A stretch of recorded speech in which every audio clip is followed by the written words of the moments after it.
ভারতকে হারিয়ে ফিরে গেলেন হামজা। শামিত যাবেন শুক্রবার। দীর্ঘ ২২ বছর পর আন্তর্জাতিক ফুটবলে ভারতকে হারানোর প্রধান নায়ক হামজা দেওয়ান চৌধুরী। অসাধারণ নৈপুণ্য দেখানো এই সুপারস্টার তার ক্লাব লেস্টার সিটিতে যোগ দিতে বুধবার সকালে ইংল্যান্ডের উদ্দেশ্যে ঢাকা ছেড়েছেন। আরেক প্রবাসী তারকা ফুটবলার শামিত সোম ফিরে যাবেন ২১ নভেম্বর। শামিত পরিবার পরিজনের সাথে ২ দিন সময় কাটাতে সিলেটে থাকবেন। তারপর এই মিডফিল্ডার তার কানাডার প্রিমিয়ার লিগের ক্লাবে যোগ দেবেন। মঙ্গলবার ঢাকা জাতীয় স্টেডিয়ামে বাংলাদেশের ফুটবলামোদীদের উৎসবমুখর রাত উপহার দিয়েছেন হামজারা। ২০০৩ সালের পর ভারতকে হারিয়ে উদযাপন করেছেন লাল সবুজ জার্সিধারী ফুটবলাররা।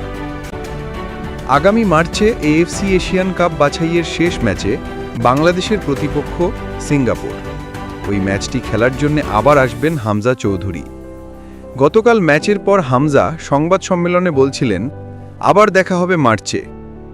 সিঙ্গাপুরের বিপক্ষে ম্যাচটি সিঙ্গাপুরের মাটিতে, তাই হামজা কবে নাগাদ ঢাকায় এসে অনুশীলনে যোগ দিতে পারবেন তা নির্ভর করবে লেস্টার সিটির ম্যাচ শিডিউলের ওপর।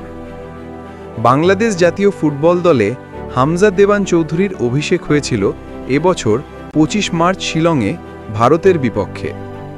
মঙ্গলবার ভারতের বিপক্ষে ম্যাচটি ছিল জাতীয় দলে তার সপ্তম।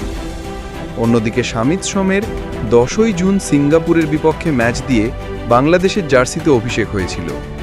এ পর্যন্ত জাতীয় দলে হামজা দেওয়ান চৌধুরী ৭টি ম্যাচ খেলে ৪ গোল করেছেন। শামিত সোম ৫ ম্যাচে গোল করেছেন ১টি।